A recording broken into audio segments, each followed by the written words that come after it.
podcast is part of the Podcast Your Scene Network.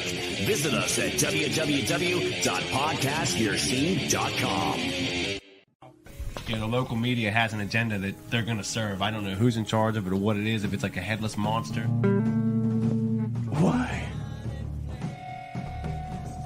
Is a question. Walking backwards. Yeah. Something sacred. I don't know the names of the creep songs. Those are Running in CDs circles. You just pop in and let play. Sea of Glass. The flight and the fall.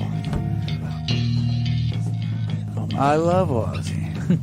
I think he's the true definition of a rock star. So kill off by your speakers. Anybody else have any interesting stories they don't want on the show? Dog from after the fall. Hey, this is John Laing from the Thriving Metropolis of Leechburg, Pennsylvania. The Pennsylvania Rock Show, featuring the best unsigned rock that Pennsylvania has to offer. What's the story this week? Am I fucking your woman? I'm fucked up on oxy pills.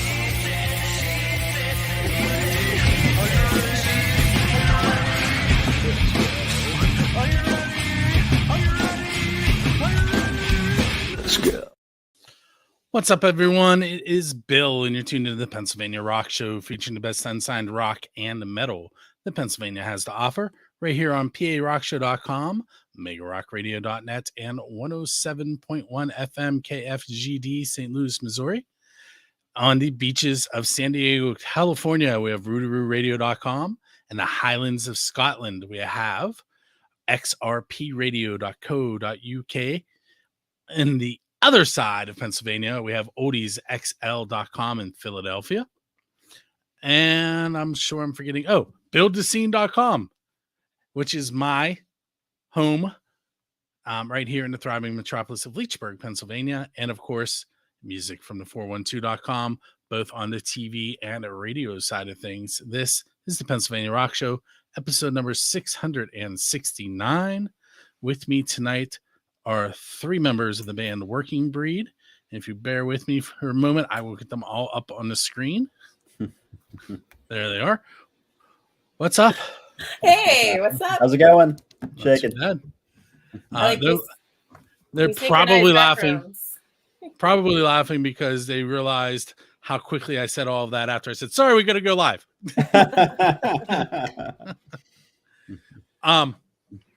So first of all, why don't you three introduce yourselves and tell us what you do in the band? Yeah, sounds good. My name's Erika June Christina Laing, and I sing and I play trombone and musical saw and synthesizers and, just stuff. Yep. Lots of stuff. Lots of stuff. Jeremy Papay down here, play drums. Oh, and I am Jake Churton. I play the bass guitar. And our missing friend is Mike Dugan, who plays the guitar. His headphones aren't working, so he can't be here. But he's a vital member. So, Jeremy, you kind of look like a young Peter Criss. Ah, that's all right. I mean, I don't even have my cat makeup on. That's good. I'll take it. I've had worse. when you lean forward to the screen, I was like, ooh. And then you said you were the drummer, so it lined up perfectly. There it is. Do you play jazz? Yeah. I mean, I kind of went through just about everything in college. I mean, I'm a rock player by heart. Grew up with thrash metal, hair metal, and Stravinsky was kind of my upbringing in the household. And then discovered prog and jazz and orchestral playing and all that stuff. But kind of incorporate it all, but definitely rock and roll at the core. Some people don't realize that Peter Criss was kind of more jazz and swing before he hit the rock scene. Yeah. But I love that about Jimmy Chamberlain too. Yeah. Now that I went way off the rails. Oh no, all good. Don't worry, that's not going to be the first time or last time. So the name Working Breed. This is like the only default normal radio question you're getting tonight. Where did the name Working Breed come from? Oh my gosh, like a million years ago when we started the band, we needed a band name and we went through like a million different band names like you do. And every band name I would like Google search to see what comes up with that, if there's another band like that, stuff like that. And actually for a minute we were called Good Night Ned. which is a reference to the Three Amigos. Do you know? Yeah, this is news to me. This is fun. yeah. Jeremy and Jake came after the band had his name already. So in the movie The Three Amigos, there's this like tortoise whose name is Ned, who sings the song. Anyway, whatever. Then we found out there was a pretty cool band in Texas with that name. So our very, very, very first bill, it was listed as Goodnight Ned, but we changed it to Working Breed before we even played it. And it just seemed fitting because it seemed original and unique. And I don't know, there's something sort of like kind of like whimsical, but also getting stuff done about it. So I don't know. It just kind of worked out. Cool. All right. So now we're going to go off the rails. So you're standing at the same crossroads that Robert Johnson once stood at and sold his soul to become the best guitarist at the time. Why are you standing there? What are you going to sell your soul to the devil for? And if you don't like how that's worded, what's a goal you have that you haven't met yet? Like as a band or as individuals? Those goals should align, Erika. we should align. I mean, I don't know. Like what I think for this album, what we hope is just for people to listen to it. We're really excited about it, and we produced it in less than a year, so it's really like gratifying to like just like get it out there. And I mean, I mean, personally, I'd love to like just to have a lot of people hear it and boogie. You know, it'd be really cool placement in some sort of movie or TV or something. Do you know what I mean? Something like that. You do have to sell your soul to do that. I think you have to sell your soul to do There you go. that. There it is. I think selling your soul for anything is like a tattoo. Like eventually you're just going to be like, why did I sell that soul? You sell it once and then you keep selling it over and over again. But yeah, I guess I would sell mine to be the fastest bass player. Play all the fastest notes. I'd sell my soul so you could play all the fastest notes too, Jake. I guess I'd sell mine to be able to play fast enough to keep up with you. Yeah. But there we go. See, your goals did align. In the end, we're gonna turn into a thrash metal band. Like, Yeah, we'll be that's the called next album. We'll be called No Soul Asylum.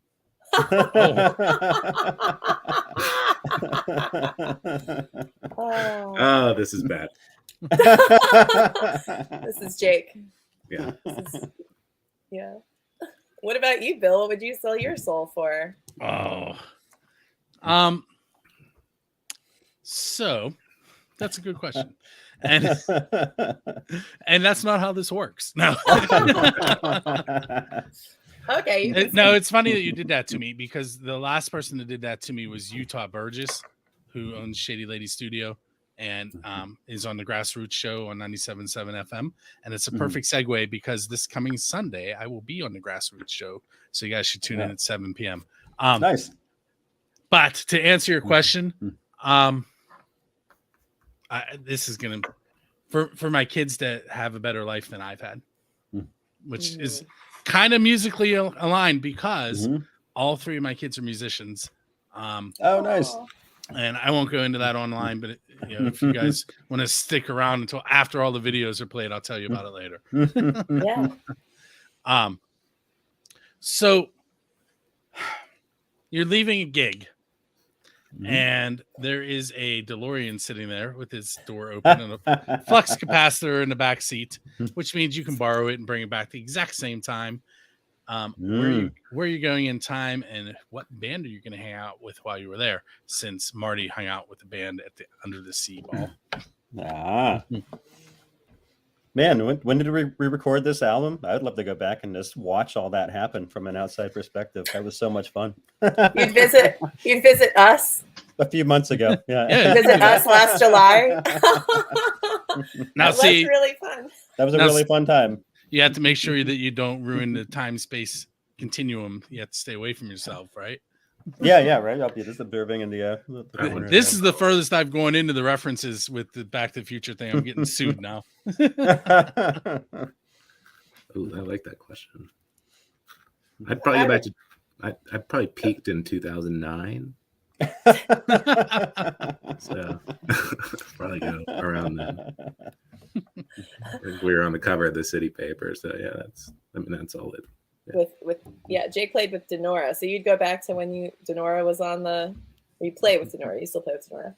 Go back to when you'd go back to when you were on the city paper cover. We'd go back when we weren't playing music that was designed to play in a Panera Bread. I think I would I interpreted this to mean like other bands besides ones that I've been in, but my answer that's usually how this question goes, but my answer isn't very far away though, because the nut doesn't fall far from the tree, right? So I'd go probably try to witness my dad before I was born playing his power pop stuff in Milwaukee and in London and England and Scotland, or something like that, and just like catch his vibe when he was like in his most wild young self. Do you know what I mean? I think that'd be really cool. You got to be really careful with the space-time continuum. You may end you're up walking a difficult line. In fact, it's a little too much like the plot of Back to the Future. Oh yeah, you're right. Stay out of the car. The photograph is fading. I'm like, no. Simpsons did it, yeah.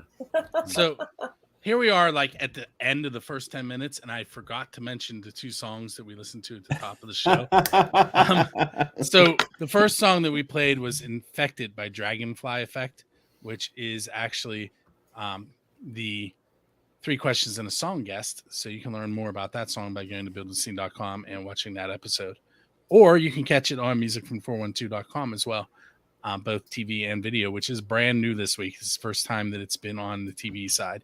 And we also heard from Illusions of Grandeur and their song Demons. So what we're going to do now is we're going to hear 2 more songs. They are Royally Bankrupt's song Somewhere I Shouldn't Be and Working Breed's song Break Free off of their new album that we're going to talk about here in just a moment.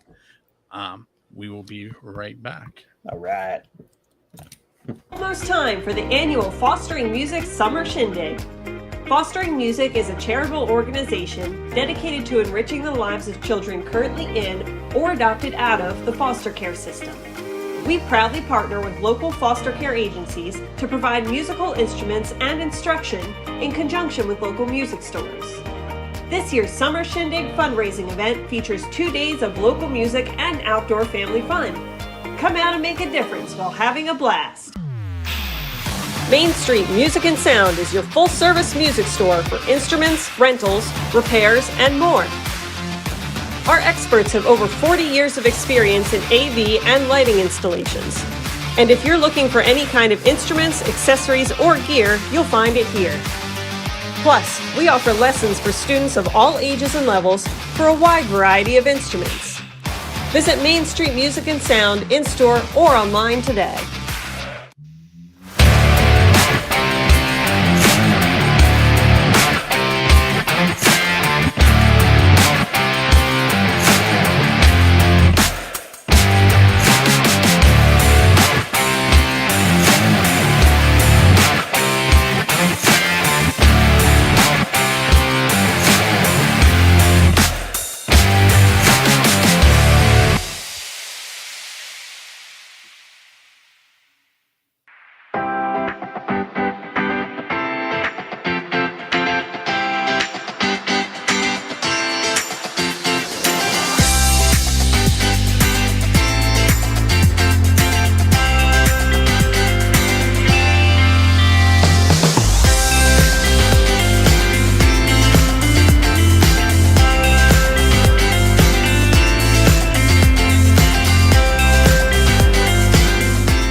And we're back.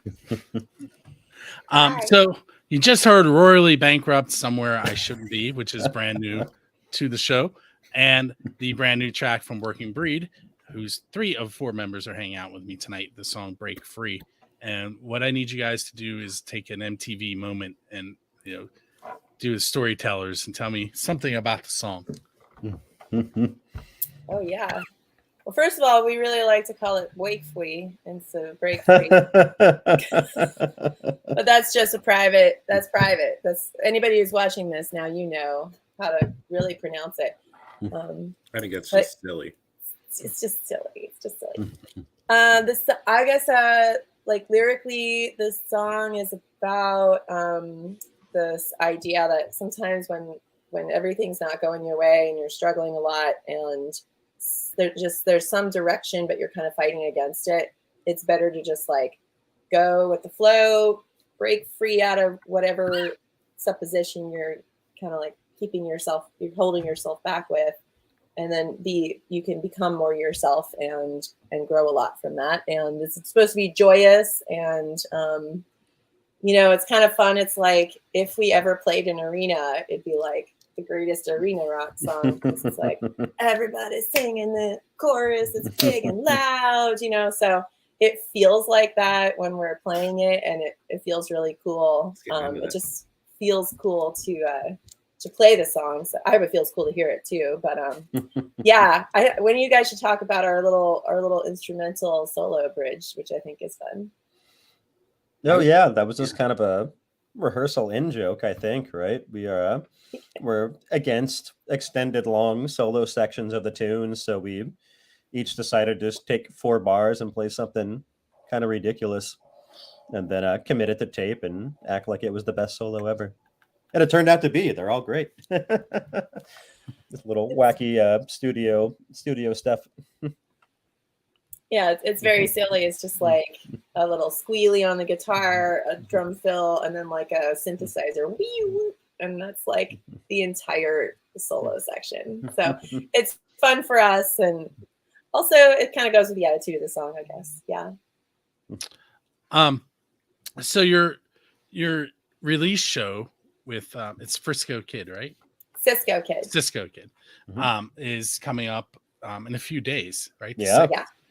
Wow. And it's sorry if that didn't hit you yet. yeah. It keeps hitting over and over. and it's at Little Giant Studio. Yes, yeah. Have you heard of this place? Yes, but I'm not familiar with it. Like I heard of it before I saw it on your flyer, and before I put it on the concert calendar that you're going to see in a little bit. But I haven't been there. So why there? Like, so Brandon Lehman is putting this space together, and we really like it as a community kind of space for musicians. He has these little open houses once a month, and people from all different corners of the scene all over Pittsburgh who maybe don't normally interact do come to these events and kind of get to meet each other and learn about things. Like he'll have like the vinyl plant guy show up and give a little talk and an example, and people can kind of like share tips and tricks and all kinds of good things. So he also has a good soundboard and it's set up for rehearsals so people can rehearse there for like a pretty good rate. So it's just like, it's cool that this is a new community space, and I think we're amongst the first few people to try to do a show there. So we'll see how it goes, but I don't know, it seemed like right to kind of have something. It's 75 capacity, so something kind of like sort of somewhere between a house show and a really big show to do this celebration. And then we'll have a bigger vinyl release later at Spirit Lodge on September 1st when we get our vinyl back. Yeah. So I was trying really hard not to give it away, but I'm sure you guys figured out that something was going on in front of me. Something that looked like a Mitch Hedberg bit. Something up and to the left made everybody happy. One of my musician daughters came in with her clarinet and her book to show me that she's learning to play My Girl. Nice. Aww. And I was trying really hard not to react, but she wouldn't go away, which sounds terrible. You did great though. Yeah. And since I mentioned it, she plays clarinet. Aiden plays the trumpet and keyboards and harmonica, and a little bit of drums, a little bit of guitar. He taught himself how to play fife. My daughter Emmeline plays the clarinet, and between the 3 of them and singing, they're in like 2 choirs and 6 bands. Wow. So nice. There, I said it. All right, so they're They're getting used to the busy musician life early, which is probably good. They're in adult and children's choir at church. Oh wow. So the release party. Tell me a little bit more about what to expect from the album and what you're like, why you picked Cisco Kid. Just give me some insight into what's going to happen on the 6th. Yeah, sure. Cisco Kid was a good choice because two of the members, Addie Twig and Jojo Gustafsson, I hope I said his last name right. They used to play in the Telephone Line, and that is a band. They just put out their last album, and they're not doing the band anymore. So they kind of went out with Big Bang, and we have played more. We have played so many shows with Telephone Line. Like they wrote this thing. Oh, we played most of our shows. The number one band we played with was Working Breed. So we thought it would be kind of nice to kind of like just transition over. And Cisco Kid is a great band. They're super rock and roll. So that's really, really, really fun. And then we're going to play through the album with some special little things thrown in there. The music's so new that a lot of people haven't heard it even live yet. And some of the songs we've only even played like one time live. So it'll be, I think, a really big treat and celebration. Yeah. And yeah, we have a bunch of random fun things going on while you're there too. So yeah, surprises. Do you guys want to add anything? That was pretty good. Yeah, it's a tight little half hour. It's a fun little album. Covers a lot of ground, and yeah, it moves. I'm gonna play. Yeah, I'm gonna play so fast. So if I remember correctly, on the last music you guys sent me, you recorded a plant. And included that. And I think I read something else that you did on this album, but I can't remember what it was.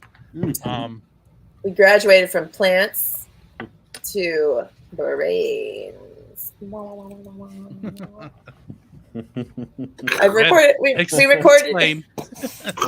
We recorded our brain waves, and brain waves. We looked angry doing it.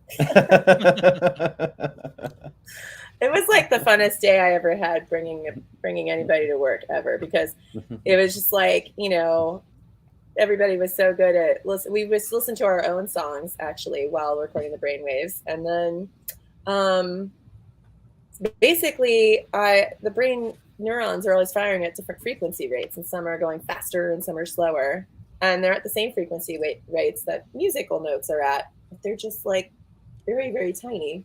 So I put them into the auditory spectrum, and now they sound like notes. So I can kind of like make a keyboard of brain sounds, and it's pretty weird and cool. So we put that all over the record. But it's like, you would listen and you wouldn't know it was brain sounds. You think it's a synthesizer or something. I mean, Erika would know, but we wouldn't know. Yeah. The average Joe might not know, just because it just sounds like a synthesizer. Just because it sounds like a synth doesn't mean it's not a brain. That's right. But what's so meta about it is that our brains are on the record because we're recording our brain thoughts through the instruments, right? Now this is also the brain itself as an instrument, and it's listening to those parts of the song. So it's really our auditory cortices and how do they sound when they're listening to this music. So it's pretty cool. Which one of you just said "whoa"? I'm adjusting my lighting so I can be more like you guys. Did you guys like being lab rats for a second? Yeah, that was a lot of fun. It was great. That was some fun photos, and it felt like it was fun. But here's where you can hear it. So we in the song Gaslighter, which you're not listening to on the show today, but you'll hear it on May 6th when the album drops on Spotify and Bandcamp and everywhere else you can find music. That title track Gaslighter has this little thing, another inside joke. We like to have fun. One of the backing vocals kind of goes like, which is the tonal sequence from Close Encounters of the Third Kind. And we thought that was so funny So we all listened to that tonal sequence like 100 times while our brains were being scanned. 11 minutes, I think. So yeah, 11 minutes of that, like borderline Clockwork Orange level torture. But then we were able to make the sequence out of the brain sounds. So that is one place, if you listen to Gaslighter and you hear the that little tiny phrase is actually one of those notes is one of our individual brains making that note with the brain waves. All right, so I have one more question for this segment, and that's when Erika brought this idea to you guys, what did you think initially? Well, she already knew what we were going to think. Perks of the job, I guess, but yeah, totally on board. It like takes takes music concrete to a whole new level. Yeah, you don't have to ask Jeremy twice to go to some strange floor of a hospital. Not again.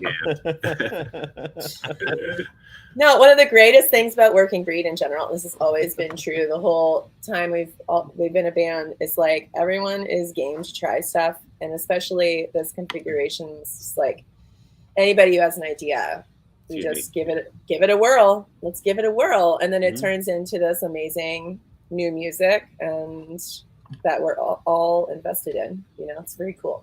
Or it's terrible. You be the judge. Yeah, that's right. May 6th. All right, so what we're going to do now is we're going to take another break. For those of you that are tuned in to see who's going to win the tickets to Lido Ford, that's coming up next on the video end. On the radio end, you're going to hear a brand new track from Noble Hops featuring the Mo Show. It is called the Mo Spangled Banner. That's Utah, who I mentioned earlier. That's his band with his band. That's confusing, but I'll explain it later. And then we're also going to hear Charlie Barath, Ollie Ollie, and then we'll be back with Working Breed.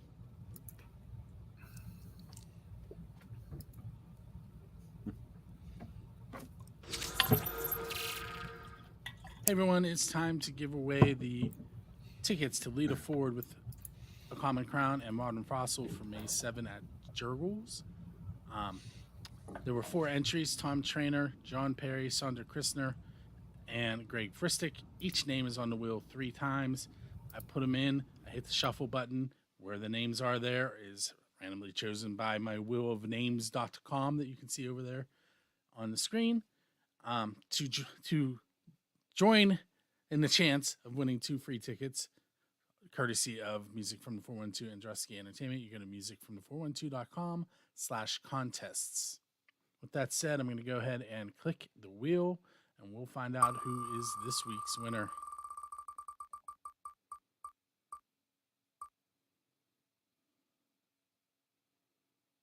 Sandra Christner. Sandra, keep an eye on your email. You should receive those tickets sometime within the next 24 hours. Congratulations for those of you that did not win or did not know. Once again, it's musicfromthe412.com/contests. It'll be updated from time to time. I believe we still have 4 more shows listed there, with more to come. And with that said, we're going to get back to Working Breed on the Pennsylvania Rock Show Live. You can catch me there each and every week, 9 p.m. on musicfromthe412.com.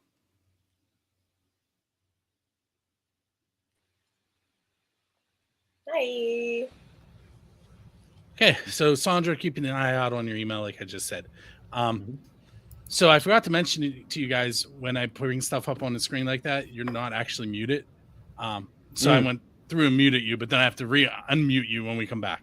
But Who was it? Was it me?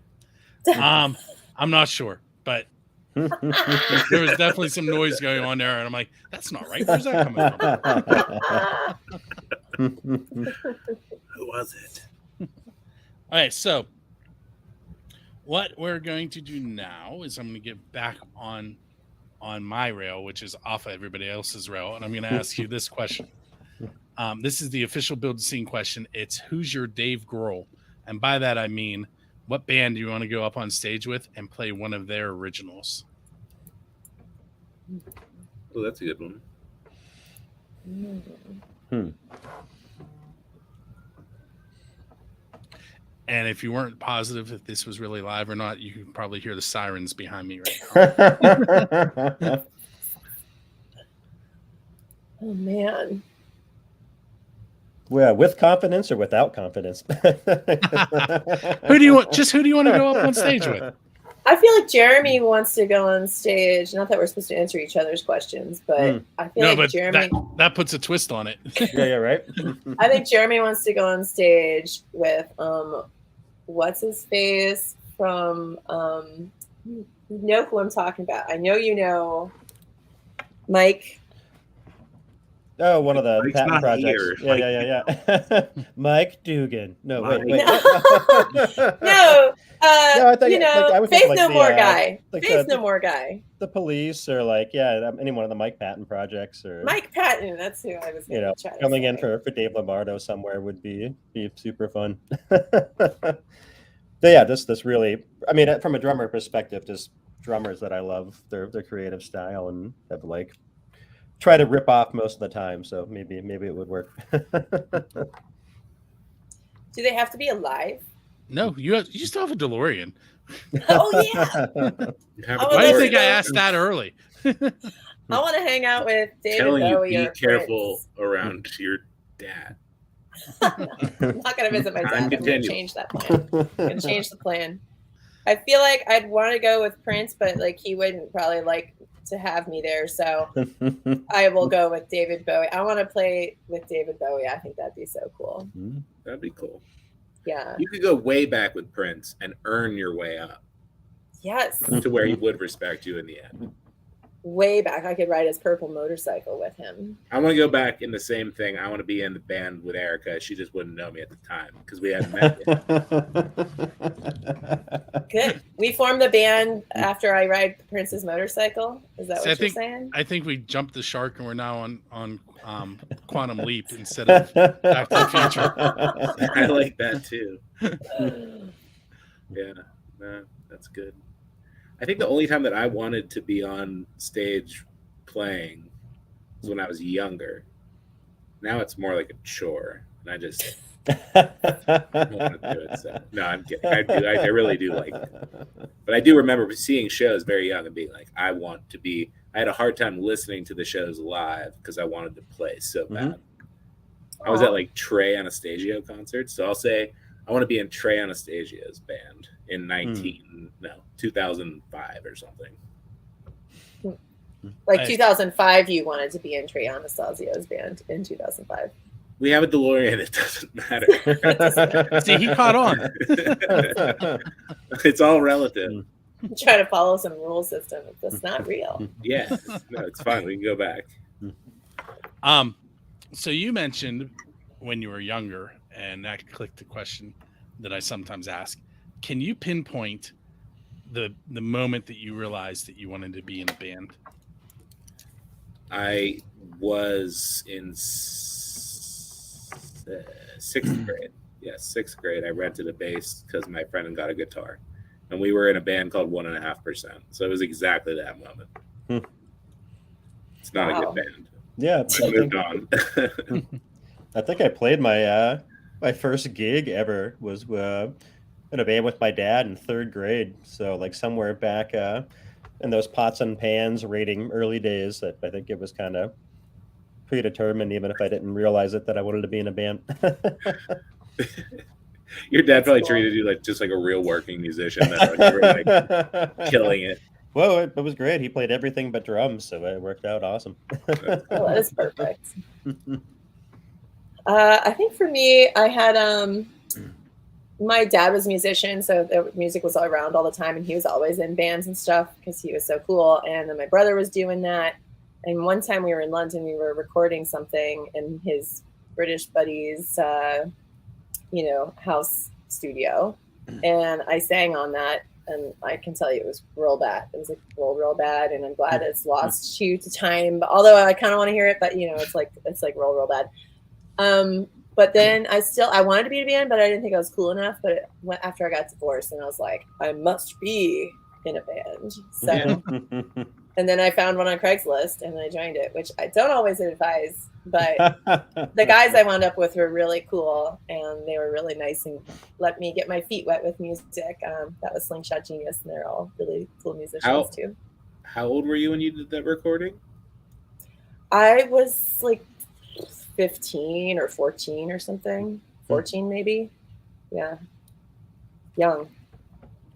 I had no vocal training. I mean, I didn't know what I was doing. I just kind of, they tracked me like 5 times and put them all together and did an average. And I mean, like, it was my first studio experience though. So that was very cool. Getting to like see what that was like at all, you know? So, you know, it was cool. So Erika, yeah, that's cool. I have an odd request for you. Can you move to one side for a second so we can see the picture? All right, now you can come back. All right, now, you know, it's behind all of us, but it's also behind Erika. And my question is, who did you convince to let you do that? It's a great question, actually. We want to answer it because it's one of our favorite people. Hold on that thought for 1 second, though, because the people on the radio have no idea what I'm talking about. So the picture is that's on the front of the album, correct? Yes. And it's a W and a B. It looks like it might be steel. Wood. All wood. Oh, it's all wood? Mhm. All wood. And it's in a big bonfire, basically. All right, go ahead. We burned them down. So first of all, those letters are from our last album release party. Our buddy Dave Flores made these enormous 8-foot by 10-foot letters, and we squeaked them into the Thunderbird. Like, they literally squeaked on the way in. They barely fit. And they're just sort of, they were awesome, but they were kind of like a pain in the neck to have around all the time and move around. So when we titled this, so when we titled this album, we were like, oh, we gotta burn those letters. So the person who let us do this, though, was Chris and Amy Leia.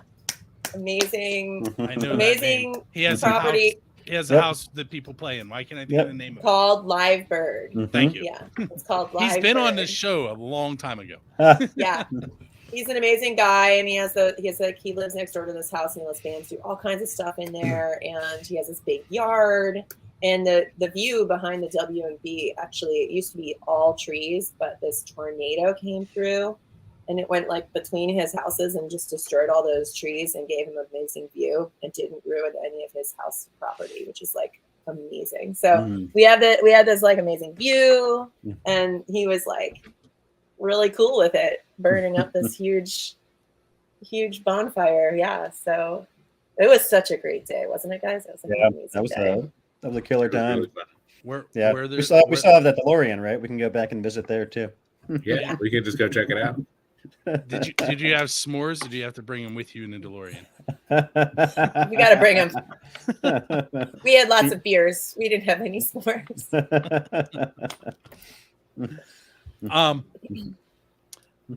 So Kiss played in a bay in Australia at the Great White Sharks. Metallica has played in a bubble in Antarctica. What non-standard venue would you like to play at? It's not a brain wave machine. No, but that's hard to top. Ooh, that might be part of Back to the Future 4. Wait, was the bubble underwater? No, that was in Antarctica, but that would be cool. Underwater bubble would be really cool. I think Death Clock beat us to it though. Has that happened already? In a cartoon, anyway. Oh. Yeah. I don't know. Do you have any ideas, Jake? I'm sure you've got something cooking. I'm gonna be honest. I missed that question. I thought it was checking the baby monitor. What was the question? That's good, Dad. Good, Dad. Non-standard venue. Kiss played the way. Non-standard venue. And one of your live and one of your virtual reality experiences or something.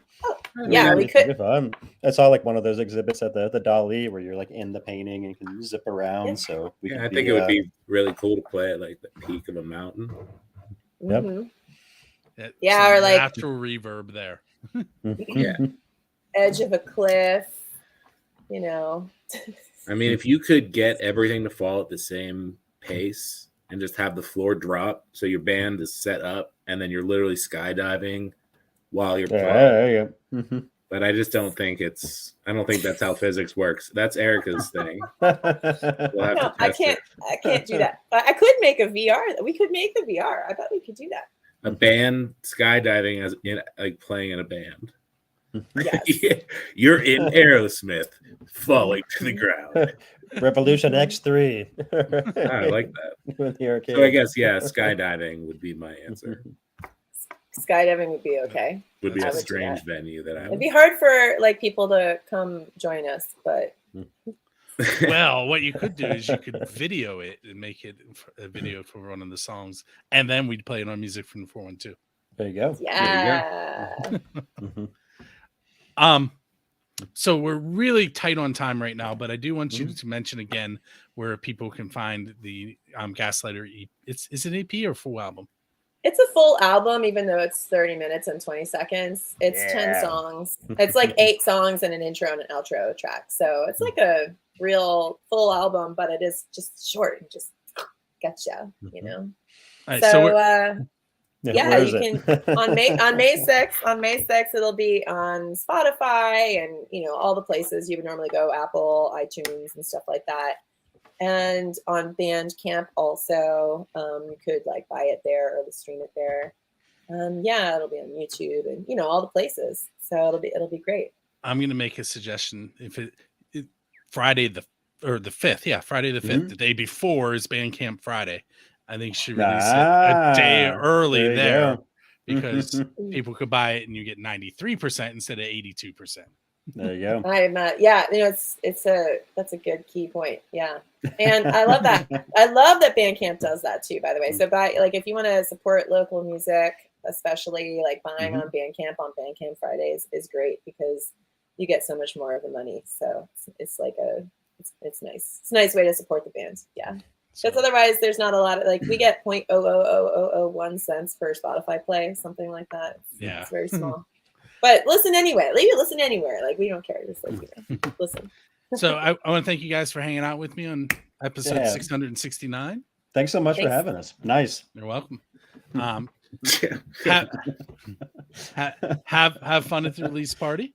And I am going to play the concert calendar next. We're going to skip the outro because we really are tight on time. So all good. If you guys want to hang out in the green room, we can. If not, have a good evening. Cool. And, thanks so much again. Thank you. What you're going to hear at the end of the show on the radio side is Icons of Industry, The Wheels Will Turn, which is a get out of town band. They're not from Pennsylvania. I believe they're from Texas, but it was really cool. And I was like, I have to play this track. And on the video side, we're going to try and squeeze in Moonshine Jasmine, Animal Scream, Delicio, Victoria Fire, Gene the Werewolf, and Neostem, which is a lot of time, but we're going to try and squeeze that all in. And with that said, check us out each and every Monday here live. The podcast radio releases on Fridays, and 3 Questions in the Song is on the 1st and the 15th. And I will see you next time.